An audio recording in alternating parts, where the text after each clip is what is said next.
Assalamualaikum warahmatullahi wabarakatuh. Perkenalkan, nama saya Rizky Jaki Maulana, nomor MPM 2151020099 dari Prodi Perbankan Syariah kelas C. Di sini saya akan menjelaskan tentang MLM. Perusahaan MLM adalah perusahaan yang menerapkan sistem pemasaran modern melalui jaringan distribusi yang berjenjang, yang dibangun secara permanen dengan memposisikan pelanggan perusahaan sekaligus sebagai tenaga pemasaran. Konsep perusahaan ini adalah penyaluran barang yang memberi kesempatan kepada para konsumen untuk turut terlibat sebagai penjual dan memperoleh manfaat dan keuntungan di dalam garis kemitraannya. Dalam istilah MLM, anggota dapat pula disebut sebagai distributor atau mitra niaga.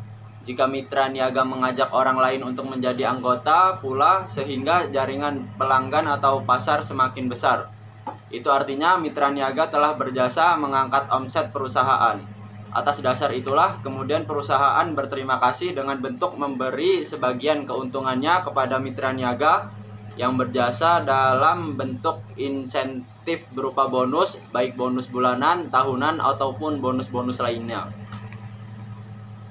Perusahaan MLM Syariah adalah perusahaan yang menerapkan sistem pemasaran modern melalui jaringan distribusi yang berjenjang, dengan menggunakan konsep syariah baik dari sistemnya maupun produk yang dijual.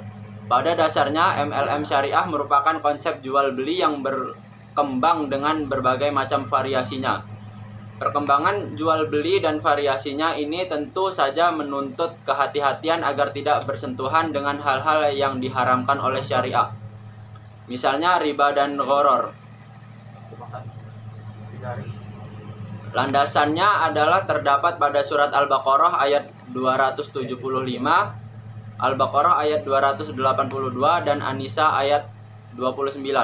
Pada Al-Baqarah ayat 275, Allah berfirman yang artinya, orang-orang yang makan atau mengambil riba tidak dapat berdiri melainkan seperti berdirinya orang yang kemasukan syaitan lantaran tekanan penyakit gila. Keadaan mereka yang demikian itu adalah disebabkan mereka berkata, sesungguhnya jual beli itu sama dengan riba. Padahal Allah telah menghalalkan jual beli dan mengharamkan riba. Orang-orang yang telah sampai kepadanya larangan dari Tuhannya lalu terus berhenti dari mengambil riba, maka bagian apa yang telah diambilnya dahulu sebelum datang larangan dan urusannya terserah kepada Allah. Orang yang kembali mengambil riba, maka orang itu adalah penghuni-penghuni neraka. Mereka kekal di dalamnya. Kemudian pada surat Al-Baqarah ayat 282 Allah berfirman, dan persaksikanlah apabila kamu berjual beli. Allah Subhanahu wa Ta'ala juga memerintahkan manusia agar mengembara di muka bumi mencari karunia atau nafkah setelah melakukan ibadah sholat. Allah berfirman dalam surat Al-Jumu'ah ayat 10 yang artinya, apabila telah kamu ditunaikan sholat, maka bertebaranlah kamu di muka bumi dan carilah karunia Allah dan ingatlah Allah banyak-banyak supaya kamu beruntung. Kelahiran MLM Syariah dilatar belakangi oleh kepedulian akan kondisi perekonomian umat Islam Indonesia yang masih terpuruk.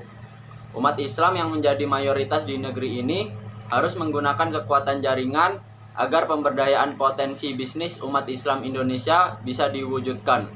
Pemberdayaan ekonomi kaum muslimin adalah pemberdayaan ekonomi kerakyatan yang harus dilakukan. Sebab sebagian besar rakyat Indonesia adalah umat Islam. Dalam MLM Syariah, kegiatan bisnisnya adalah penjualan atau pemasaran produk-produk muslim yang halalon thayyiban, yang dibidani oleh figur ulama dari MUI dan ICMI. Gerakan ini juga mendapat dukungan kuat dari pakar ekonomi Islam dan perguruan tinggi Islam yang mengembangkan kajian ekonomi syariah di seluruh Indonesia. Dengan demikian, MLM konvensional yang berkembang pesat saat ini dimodifikasi dan disesuaikan dengan syariah. Aspek-aspek haram dan syubhat dihilangkan dan diganti dengan nilai-nilai ekonomi syariah yang berlandaskan tauhid, akhlak, hukum muamalah. Visi dan misi MLM bisa juga berbeda total dengan MLM syariah. MLM syariah juga sangat berbeda dengan MLM konvensional yang pernah ada dan berkembang di Indonesia saat ini. Perbedaan itu terlihat dalam banyak hal seperti perbedaan motivasi dan niat, visi, misi, prinsip, orientasi, komoditi, sistem pengelolaan, pengawasan, dan sebagainya. Selanjutnya dari segi fikih muamalah, ada beberapa ulama yang belum berani memastikan apakah MLM dan MLM syariah tersebut halal dan thayyib. Saat ini, keberadaan multi level marketing masih menjadi kontroversi bagi sebagian masyarakat ekonomi syariah. Berbagai alasan menjadi penyebab keraguan masyarakat akan kehalalan MLM, mengingat begitu banyaknya kejadian di masyarakat yang kontroversial di mana masyarakat yang menginginkan kemakmuran, kekayaan, dan kesehatan dalam waktu